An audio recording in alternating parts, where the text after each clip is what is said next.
आज के लिए विज्ञान भैरव तंत्र का सूत्र है। शिव कहते हैं, किसी विषय को प्रेम पूर्वक देखो, दूसरे विषय पर मत जाओ, यहीं विषय के मध्य में आनंद।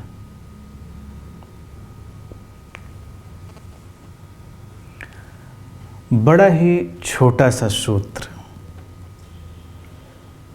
और सरलतम और सबसे कम समझा गया। जीवन में प्रायः जो सरलतम होता है वो सबसे कम समझा जाता है। विज्ञान भैरव तंत्र के इस सूत्र को अगर समझ लिया जाए, इस पर प्रयोग कर लिया जाए, तो किसी अन्य विधि की ज़रूरत नहीं है। चूँकि इस सूत्र को समझा नहीं जा सकता है, इसीलिए विधियों की ज़रूरत पड़ती है। प्रेम अपने आप में सर्वश्रेष्ठ विधि है। कहते हैं किसी विषय को प्रेम पूर्वक देखो। यहाँ पर उन्होंने किसी व्यक्ति या वस्तु की बात नहीं की है, विषय की बात। विषय एक व्यापक घटना है, एक बड़ी घटना है, जिसमें व्यक्ति भी शामिल हैं, वस्तुएं भी शामिल हैं, सब कुछ शामिल है। लेकिन ये प्रेम पूर्वक देखना क्या है? प्रायः तो हर व्यक्ति को यही लगता है कि वो प्रेम पूर्वक ही देखता है।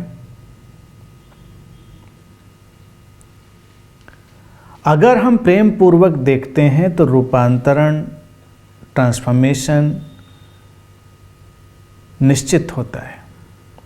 संसार में इतना रूपांतरण नहीं है, इसीलिए क्योंकि प्रेम पूर्वक देखा जा सकना संभव नहीं है।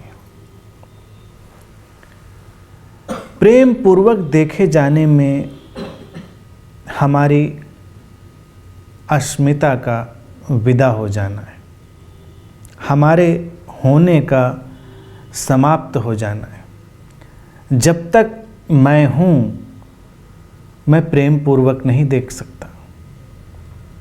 जब तक मेरे पूर्वाग्रह हैं, जो कि मेरे होने के साथ ही जन्म लेते हैं,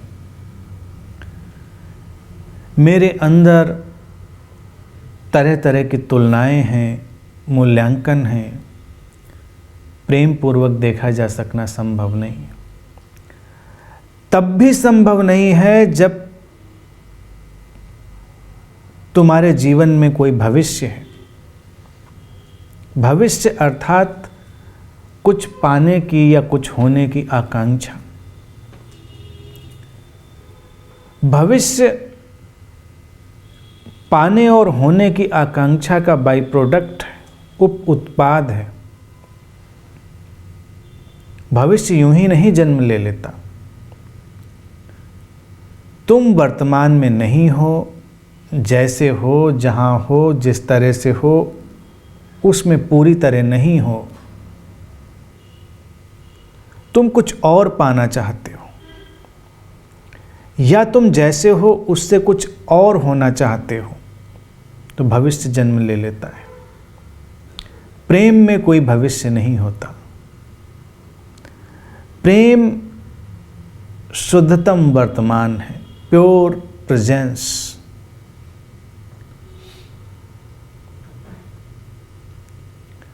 प्रेम का आकर्षण भी इसलिए ही है क्योंकि वो हमारे अंदर एक रूपांतरण की संभावना लाता है। लेकिन हम जब भी किसी विषय को देखते हैं, किसी व्यक्ति को देखते हैं, तो हमारे अंदर तरह तरह के विचार चलने लगते हैं।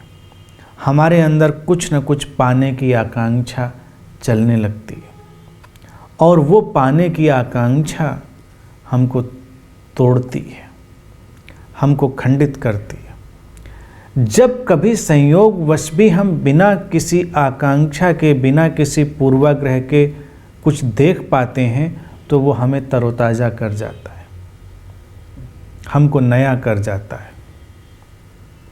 एक फूल को भी कभी कभी हम ऐसे ही ताजगी से भरी दृष्टि से देख लेते हैं और हमारे अंदर एक शांति उतरती है। या आसमान में तैरते बादलों को, या किसी भी घटना को, या किसी सुंदर चेहरे को, या कभी अपने ही चेहरे को दर्पण में बस हम देखते हैं। कोई आकांक्षा नहीं, कोई पूर्वाग्रह नहीं, कोई सुधार नहीं, कुछ पाना नहीं, और एक शांति उतर आती है। शिव कहते हैं कि दूसरे विषय पर मत जाओ और विषय के मध्य में आनंद। ये एक ही बात है। जब तुम किसी विषय को परिपूर्णता से देखोगे तो दूसरे विषय पर जाना संभव नहीं होगा। लेकिन अगर तुम दूसरे विषय पर भाग रहे हो तो इसका अर्थ इतना ही है कि तुम परिपूर्ण रूप से नहीं देख रहे हो।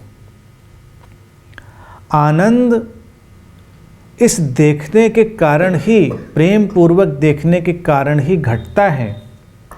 आनंद तुम्हारा लक्ष्य नहीं है, क्योंकि ये प्रेम पूर्वक देखना तुम्हें मध्य में ले आता है, तुम्हें संतुलन में ले आता है। इसीलिए प्रेम का केंद्र हृदय केंद्र को बना दिया गया, क्योंकि तुम्हारा हृदय केंद्र मध्य में है। तुम्हारे 7 ऊर्जा केंद्रों में 3 ऊपर 3 नीचे, हृदय मध्य में है।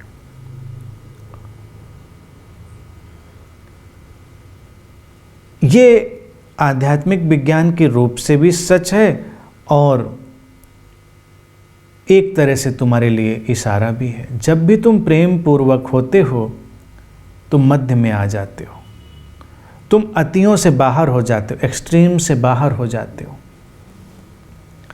और तब आनंद स्वाभाविक रूप से आता है। लेकिन आनंद पाने की आकांक्षा नहीं थी। अगर तुम आनंद पाने की आकांक्षा भी रख रहे हो तो प्रेम पूर्वक देखना तुम्हारे लिए संभव नहीं रह जाएगा। प्रेम की दृष्टि किसी भी तरह की प्राप्ति से अलग है, इसीलिए ये मुश्किल है, इसीलिए आसान नहीं है। तुम किसी से प्रेम करते हो तो उससे कुछ न कुछ पाना जरूर चाहते हो। सुख, शांति, आनंद, सुरक्षा, कुछ न कुछ पाना।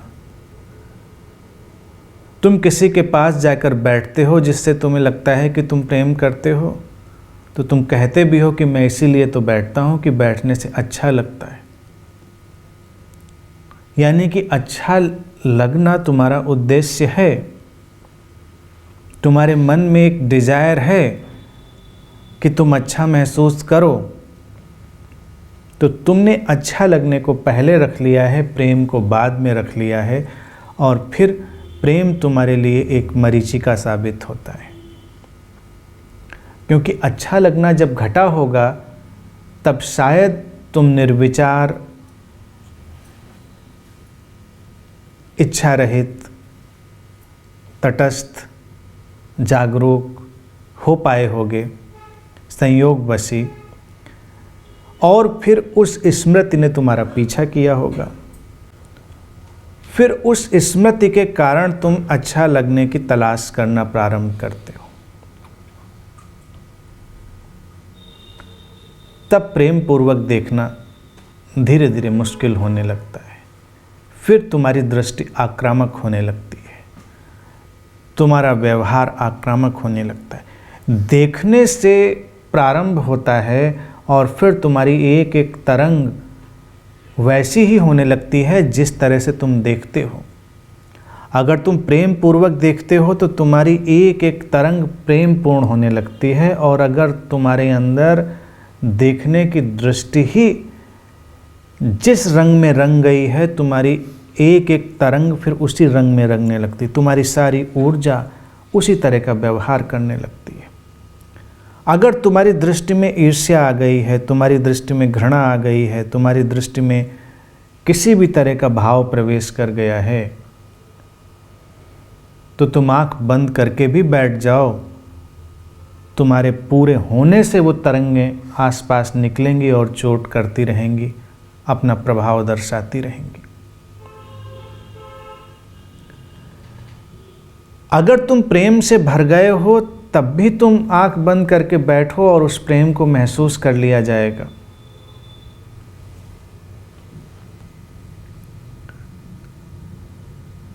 मनोवैज्ञानिक कहते हैं कि अगर तुम प्रेम पूर्ण नहीं हो तो तुम 3 सेकंड से ज़्यादा किसी व्यक्ति को नहीं देख सकते।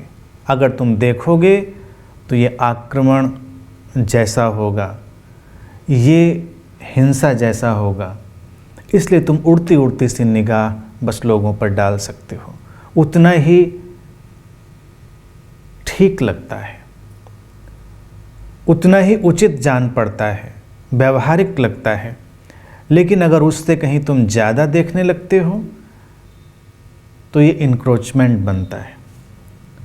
देखा जा सकना प्रेम में ही संभव है, उसके बिना नहीं।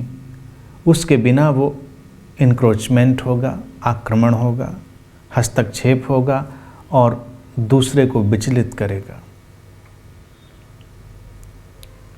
तुम जब किसी को नुकसान पहुंचाना चाहते हो तब भी तुम उसे देर तक देखने की कोशिश करते हो, उसको घूरने की श्रेणी में रखते हैं, क्योंकि तब भी तुम अपनी ऊर्जा से दूसरे को चोट पहुंचाना चाह रहे हो। और अगर तुम प्रेम पूर्ण नहीं हो और देख रहे हो, तुम अनजाने ही किसी को चोट पहुंचा रहे हो, हस्तक्षेप है। वैज्ञानिक शोधों में यहाँ तक बात पता चली है कि जो पदार्थ है उसके अंदर के जो सूक्ष्म कण हैं, जो इलेक्ट्रॉन्स हैं, जो अंदर एक गति कर रहे हैं, अगर उनको भी देखा जाता है माइक्रोस्कोप्स के माध्यम से तो उनका मूवमेंट बदल जाता है। जब उनको कोई नहीं देख रहा है, घूर कर स्टेयर करके कोई नहीं देख रहा है, एक माइक्रोस्कोप के अंदर वो काम कर रहे हैं, स्क्रीन पर देखा जा रहा है, तब उनका व्यवहार अलग है।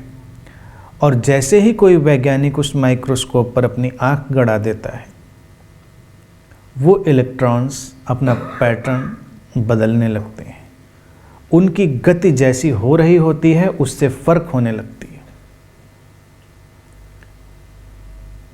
ये एक क्रांतिकारी खोज है। शिव के वक्त इस बात से लोग जरूर परिचित रहे होंगे, तभी ऐसी ध्यान विधियां हैं। माइक्रोस्कोप रहे हों न रहे हों, लेकिन अंतर्दृष्टि लोगों की रही होगी। हम सब भी उसी तरह की ऊर्जाओं के जोड़ हैं। हमारा होना एक ऊर्जा का पुंज है, बंडल ऑफ एनर्जी है। हमारे होने में और किसी भी विषय के होने में कोई मूलभूत अंतर नहीं है। सब गतिशील है, ऊर्जा के पैटर्न हैं। तुम्हारी दृष्टि सब कुछ को प्रभावित कर रही है। तुम्हारी दृष्टि पदार्थ को भी प्रभावित कर रही है और पदार्थ के पीछे जो अपदार्थ का जगत है, नॉन फिजिकल रियलम है, उसको भी प्रभावित कर रही है। इसलिए प्रेम की दृष्टि की तलाश मनुष्य के जीवन में हमेशा रहती है। कई बार तो मैंने ये भी देखा है कि जिन लोगों के जीवन में प्रेम की कमी हो जाती है, वो या तो किसी न किसी प्रकार के हिंसा में संलग्न हो जाते हैं, किसी न किसी प्रकार के एक्युमुलेशन में, संग्रह में संलग्न हो जाते हैं, या फिर वो धर्म और अध्यात्म में भी रुचि रखने लगते हैं। क्योंकि वहाँ से फिर वो ध्यान के माध्यम से, साधना के माध्यम से प्रेम की ओर लौटने की कोशिश करते हैं। वो सकारात्मक रास्ता है। प्रेम और वासना 2 शब्द भारत में उपयोग किए जाते रहे।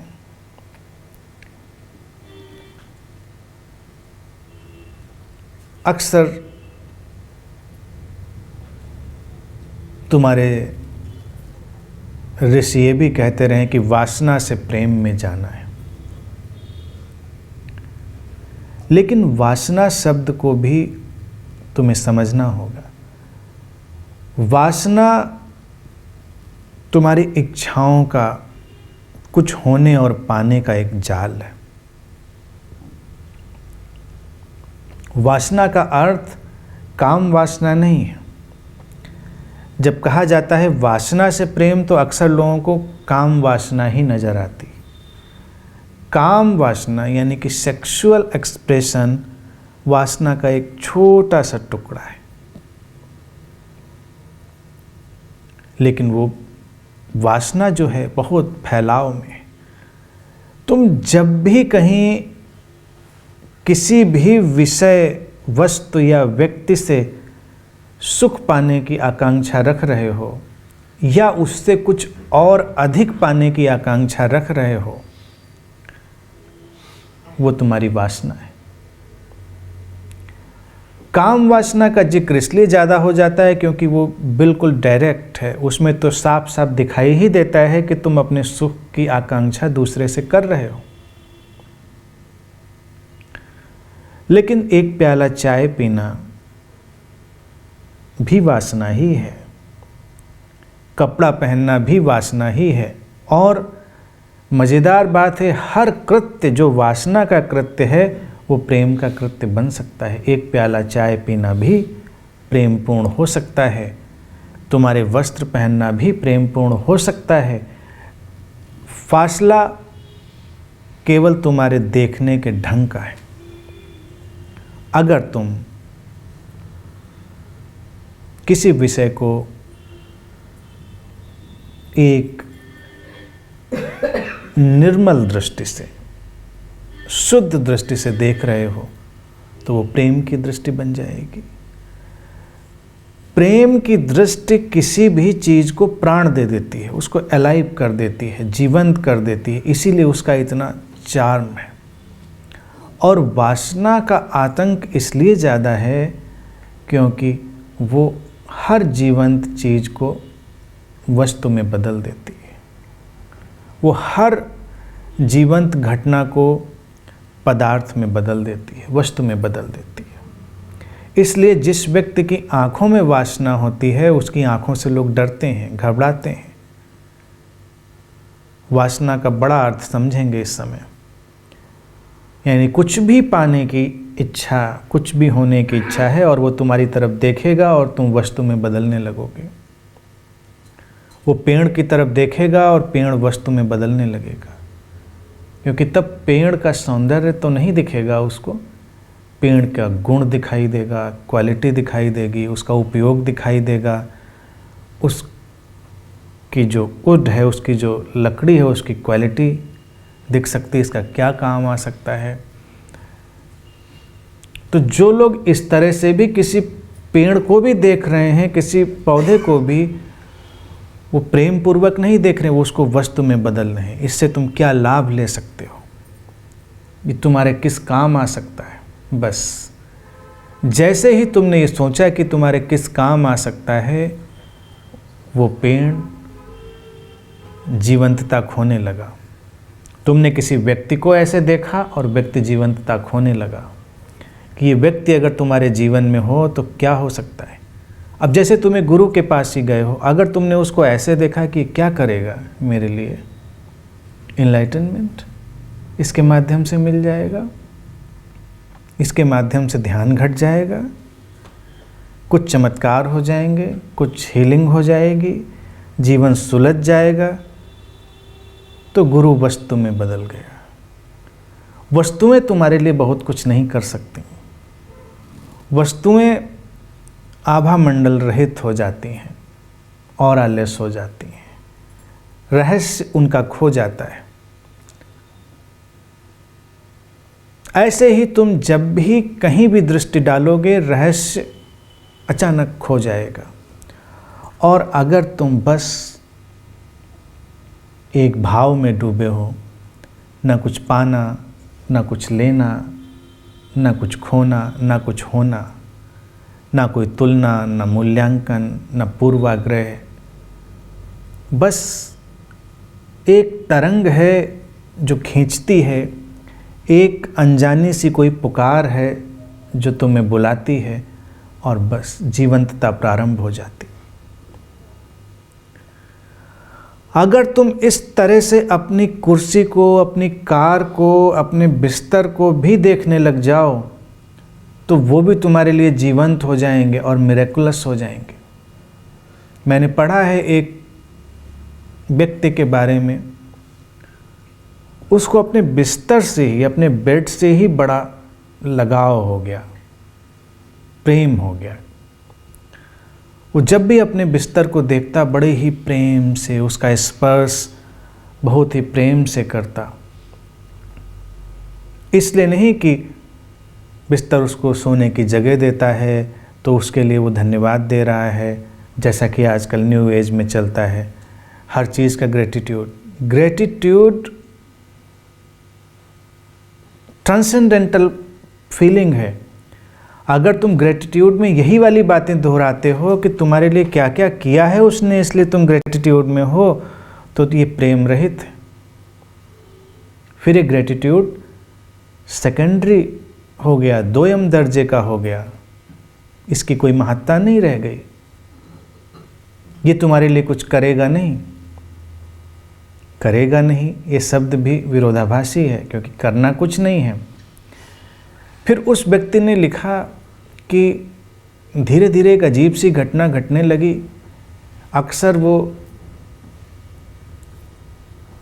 निराश, थका हुआ अगर लौटता और बस अपने बिस्तर को छूता, उसके ऊपर बैठता और उसके अंदर एक शांति उतरने लगती,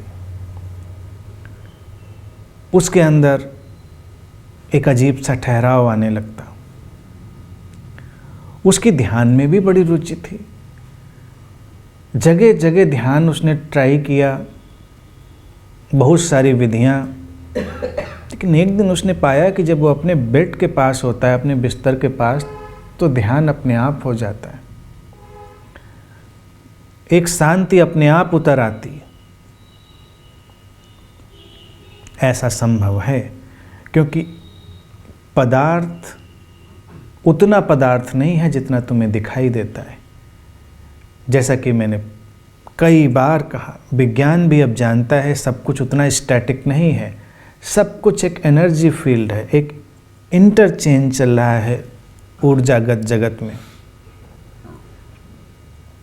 और तुम्हारी प्रेम की दृष्टि रूपांतरित कर सकती है,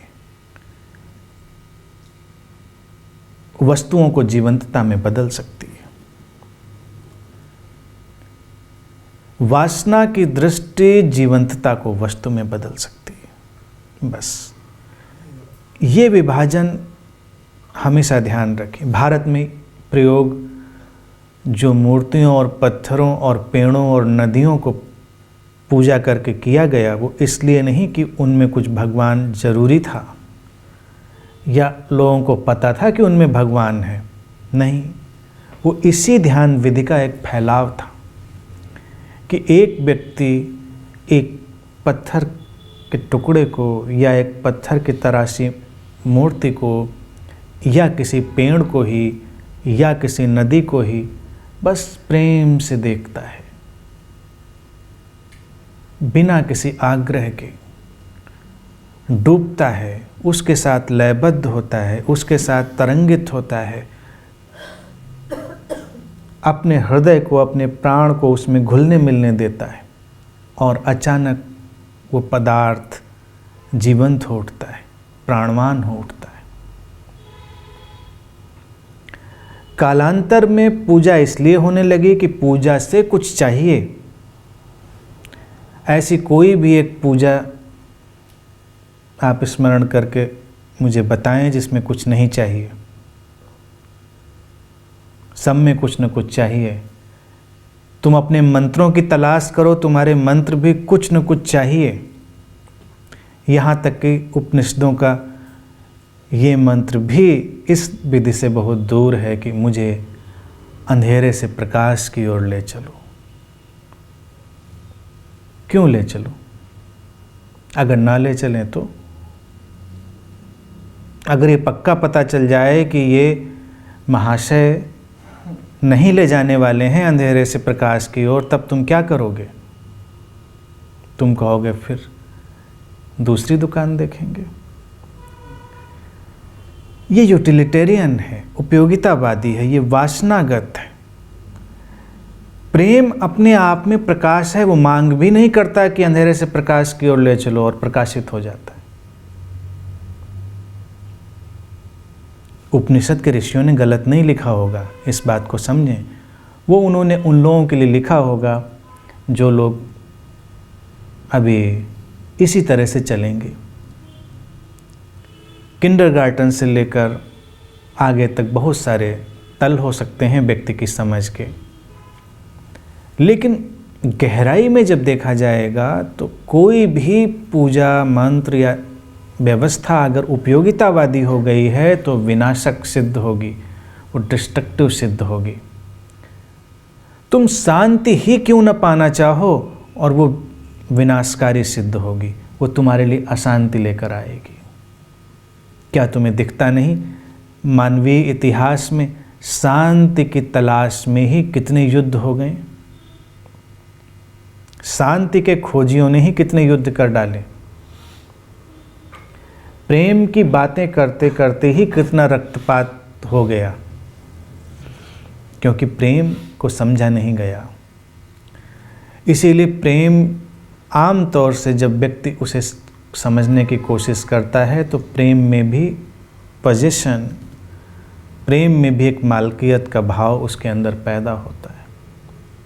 यानी कि तुम्हें एक फूल अच्छा लगे तो तुम उसे तुरंत पजेस करना चाहोगे, उसे अपने पास रखना चाहोगे। वो वैसे तुम्हारे पास हो सकता था, लेकिन जैसे ही तुम उसे अपने पास रखने की कोशिश करते हो तुमसे दूर हो जाता है। ऐसे ही तुम किसी व्यक्ति के प्रेम में पड़ते हो। जब तुम कुछ भी पाना नहीं चाहते, बस वो एक दैवी रहस्य में तरंग तुम्हारे बीच उतरी थी और तुम दोनों के बीच एक रहस्य में यूनिटी, एक मिस्टीरियस वननेस घटी थी, तो तुम एक आनंद में प्रवेश कर गए थे। लेकिन जैसे ही तुमको लगता है कि ये हुआ, तुम उस व्यक्ति को पजेस करना चाहते हो, नियंत्रित करना चाहते हो, डोमिनेट करना चाहते हो, और तब वो व्यक्ति तुमसे दूर हो जाता है। यही हर संबंध की और हर प्रेम करने वाले की परेशानी है। और जब तुम बिल्कुल भी डोमिनेट करना नहीं चाहते, बिल्कुल भी पजेस करना नहीं चाहते, वो व्यक्ति दुनिया के किसी कोने में हो, किसी डायमेंशन में हो, इस पार हो या उस पार हो, वो तुम्हारे नज़दीक होता है, हमेशा के लिए तुम्हारे निकट होता है, क्योंकि वो तुम्हारा हिस्सा होता है, तुम्हारा एक्सपेंशन होता है, और वहीं पर आनंद है। इसीलिए शिव कहते हैं कि जब एक विषय को प्रेम पूर्वक देखो तो दूसरे विषय पर मत जाओ।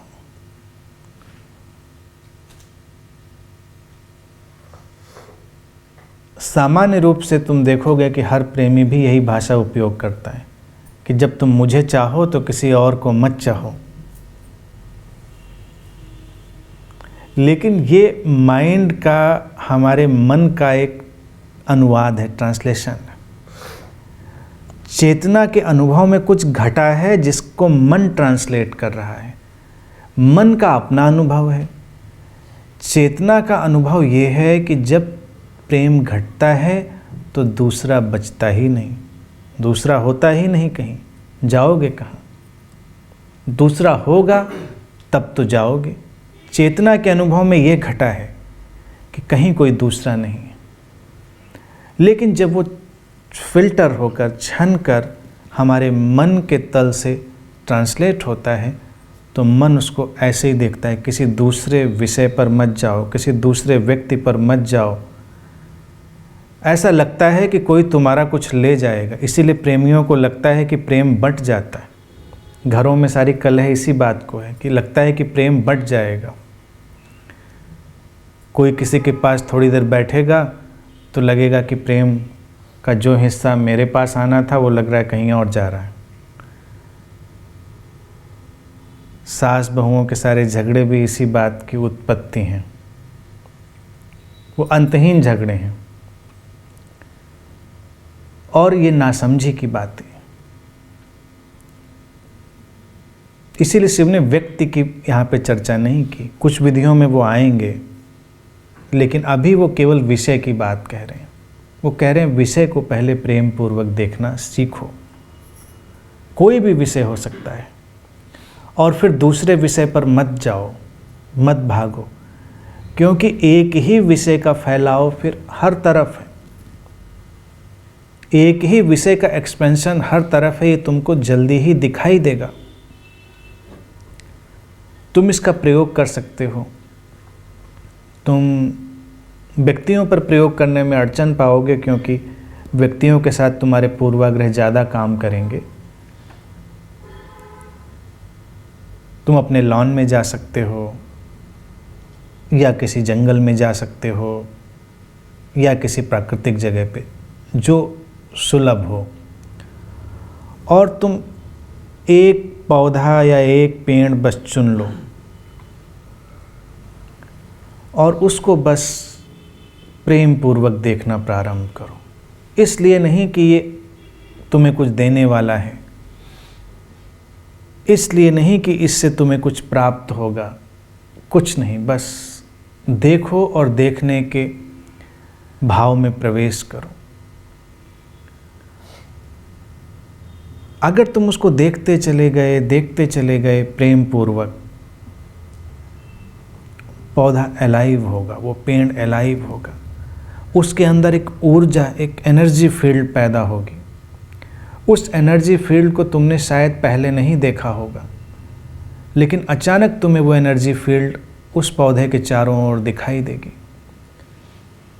अगर तुमने इस प्रयोग को जारी रखा तो कुछ हफ्तों में ही तुम्हें उस पौधे में एक रोशनी भी दिखाई देगी, और तब वही एक छोटा सा पौधा या एक पेड़ तुम्हें हर जगह से जुड़ा हुआ, इंटरकनेक्टेड दिखाई देने लगेगा।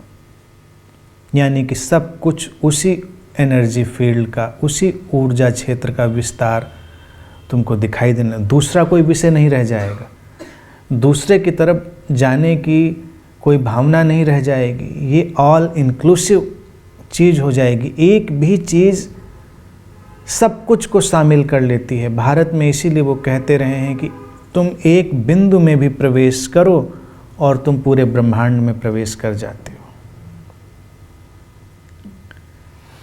पूरे ब्रह्मांड में प्रवेश करने के लिए जरूरी नहीं कि तुम हर तरफ जाओगे, एक भी बिंदु काम करेगा, लेकिन अगर उसमें प्रेम पूर्वक तुम जा सको। ये एनर्जी फील्ड्स हमेशा उपलब्ध हैं और वो रहस्यमय हैं, मिरेकुलस हैं। चूँकि हम उनके संपर्क में नहीं हैं, इसलिए सब कुछ हमको टूटा बिखरा खंडित जान पड़ता है, हमको अधूरा लगता है। और अधूरेपन में और खंडित होने के ढंग में विषाद ही आता है, आनंद नहीं आता। आनंद की घटना ही तब घटती है जब हमारे अंदर कोई खंडित होना नहीं रह जाता, हमारे अंदर के टुकड़े जुड़ जाते हैं या हमको उस जोड़ का एहसास हो जाता है, और तब आनंद अपने आप है। आनंद को तब लाने की चेष्टा नहीं करनी पड़ती।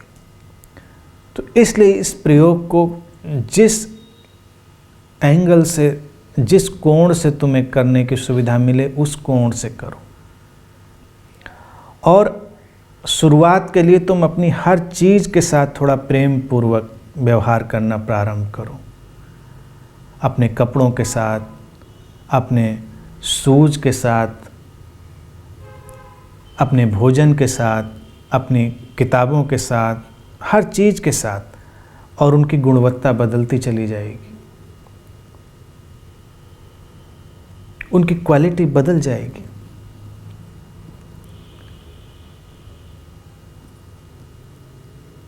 कभी कभी तुम्हें हैरानी होगी कि अगर तुमने प्रेम पूर्वक एक पुराना कपड़ा भी पहना है और तुम बाहर निकले हो तो लोगों ने तुम्हारी तारीफ शुरू कर दी है कि तुमने कितना अच्छा कपड़ा पहना है। तुम कहोगे नहीं, इसको तो मैं कई बार पहन चुका हूँ, बहुत पुराना है। क्योंकि तब लोगों को कपड़ा नहीं दिखाई देगा, वो कपड़े की एनर्जी फील्ड दिखाई देने लगेगी, उसकी अलाइवनेस दिखाई देने लगेगी, उसकी जीवंतता दिखाई देने लगेगी। अगर हम उस अलाइवनेस को नहीं पैदा कर सकते हैं तो हम चाहे जितने सुंदर कपड़े भी पहन लें, तारीफ लोग कर्टसी में ही करते हैं, क्योंकि एक दूसरे की तारीफ लेनी है, तुमको लेनी है तो दूसरे की करनी है। लेकिन कोई प्रभावित नहीं हुआ उससे, किसी को खिंचाव नहीं बना, थोड़ी जेलसी और मनमुटाव जरूर बना, लेकिन ऐसा नहीं हुआ कि उस कपड़े ने तुमको खींच लिया हो, तुम्हें आकर्षित कर लिया हो।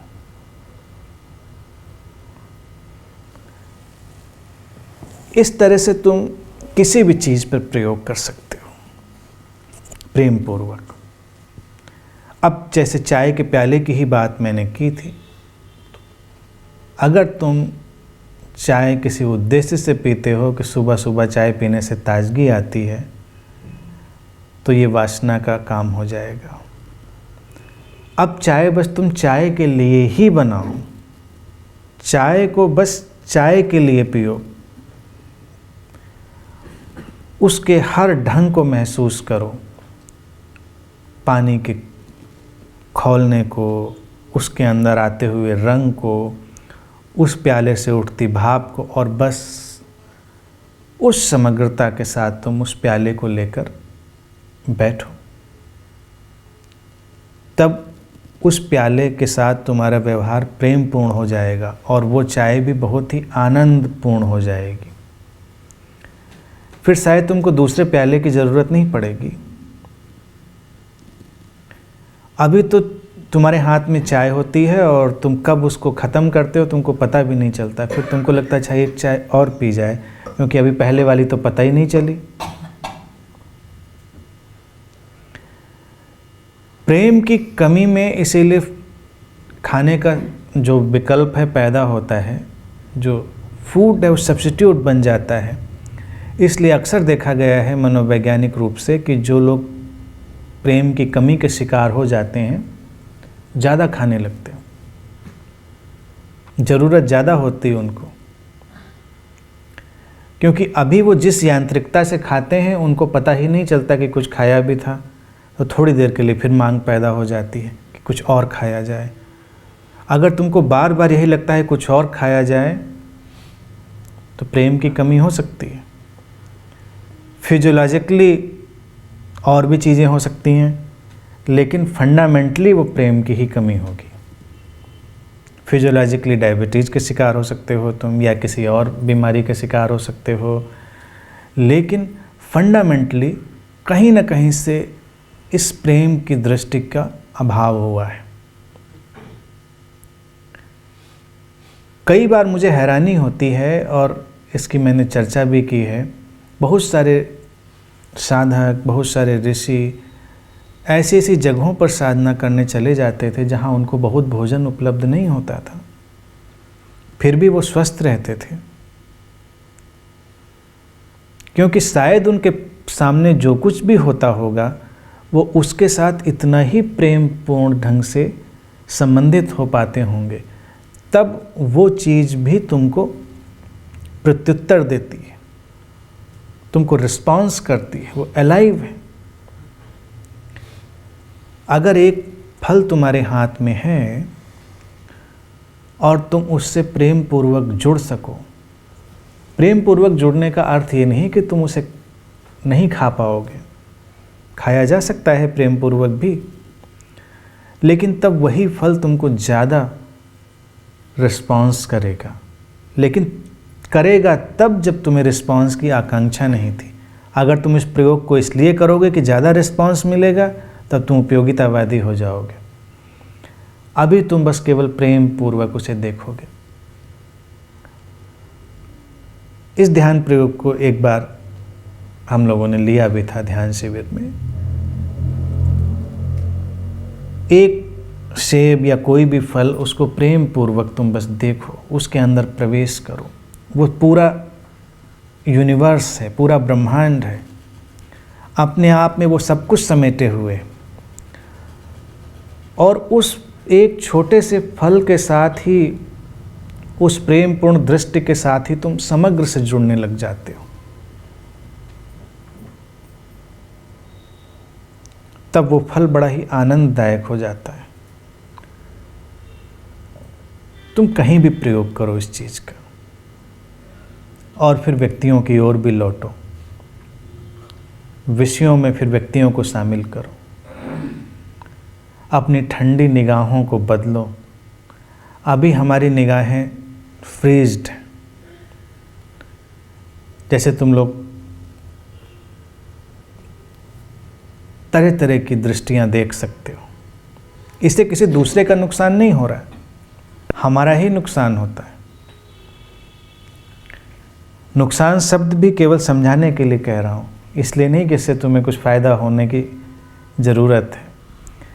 लेकिन आम तौर से तुम अगर कहीं सड़क के किनारे भी बैठ जाओ या किसी शॉपिंग मॉल में बैठ जाओ और लोगों को बस आते जाते देखो, उनकी निगाहें, उनकी दृष्टियाँ डेड हो चुकी हैं, क्योंकि वो इतनी उपयोगितावादी हैं। वो बस कुछ ढूंढ रही हैं, कुछ काम की चीज़, कुछ अच्छा लगने की चीज़, कुछ फ़ायदा पहुंचाने की चीज़ ढूंढ रही हैं। लेकिन इससे तुम्हारे ऊपर ही एक डेड लेयर पैदा होती, एक राख जमती है। और कभी कभी कुछ आंखें तुम्हें ऐसी भी दिख सकती हैं जिनके अंदर एक चिंगारी है, जिनके अंदर एक रोशनी है। वो कुछ ढूंढ नहीं रही हैं, वो बस अपने में ही मग्न हैं। और तब वो उसके पूरे अस्तित्व को, उसके पूरे व्यक्तित्व को भी जीवंत बनाती हैं।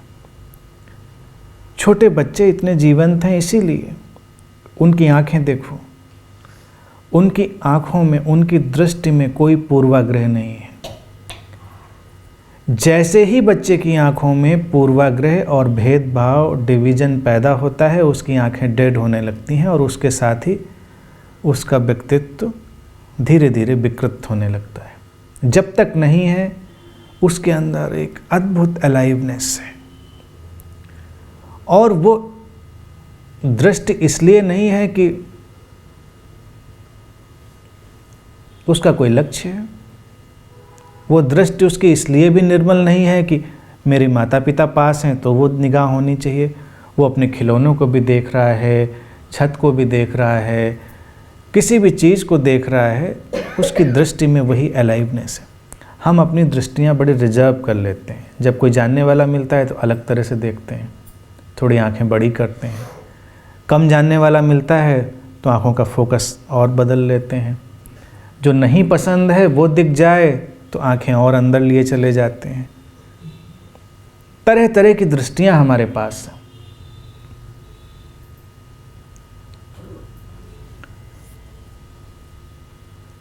एक मित्र थे मेरे, अब नहीं रहे दुनिया में, IAS थे। तो वो एक बार बता रहे थे कि उनके कोई बॉस रहे होंगे, तो उन्होंने अपने ऑफिस में कई नंबर की कुर्सियां भी डाल रखी थी।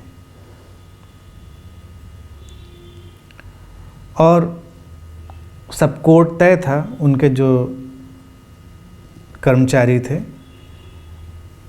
काम का आदमी, बड़ा आदमी है तो कुर्सी का नंबर अलग होता था, कम काम का आदमी है तो कुर्सी का नंबर अलग होता था, बिना काम का आदमी है तो और नंबर होता था, नंबर ही नहीं होता था।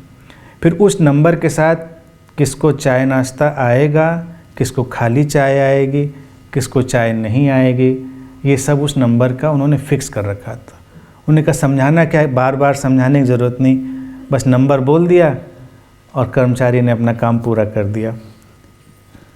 तो दृष्टियाँ भी हमारी नंबर वाली हैं और दृष्टियों के साथ हमारी मुस्कानें भी नंबर वाली हैं कि किस नंबर की मुस्कान हमको कब निकालनी है, किस नंबर की निगाह हमको कब ओपन करनी है, ये सब चलता है।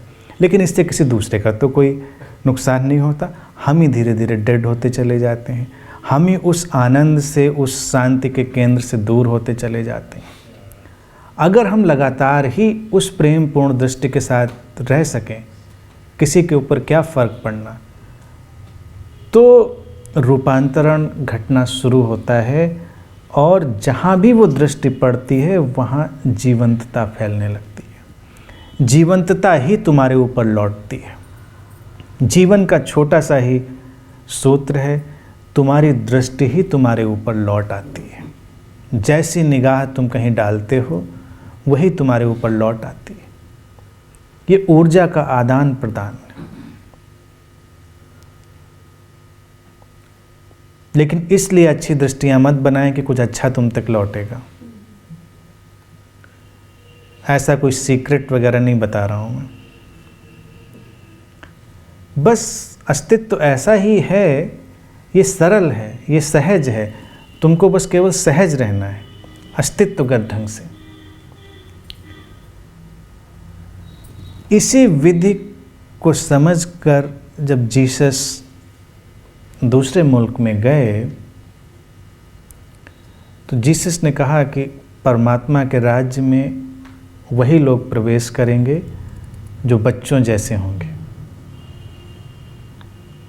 ये उनकी भाषा थी उन लोगों को समझाने की जो लोग अभी सीधी सीधी बात नहीं समझ सकते थे। बच्चों जैसे मतलब निर्मल दृष्टि, आकांक्षा रहित दृष्टि, भय रहित दृष्टि। एक बच्चे के सामने कोबरा भी आ जाए तो कोबरे को भी वो उसी कौतुक से, उसी रहस्य से, उसी प्रेम से देखता है। और हैरानी की बात है, कोबरा भी कुछ नहीं करता, अक्सर वो भी उसके साथ वैसे ही खेल के लौट जाता है। पशु पक्षी पदार्थ सब इतने समझदार हैं, वो रिस्पॉन्स जानते हैं। तो हमको भी वैसे ही दृष्टि का विकास करना है। उसे ही शिव कह रहे हैं प्रेम पूर्वक देखना, आग्रह मुक्त, प्रेजुडिसलेस, कुछ पाने की इच्छा से रहित, और वही जीवंतता का विस्तार करेगी। और जो प्रयोग एक आध जिक्र किए उन पर आप लोग कोशिश करें, उससे बड़ा रूपांतरण अनुभव में आएगा। आज के लिए इतनी ही बात।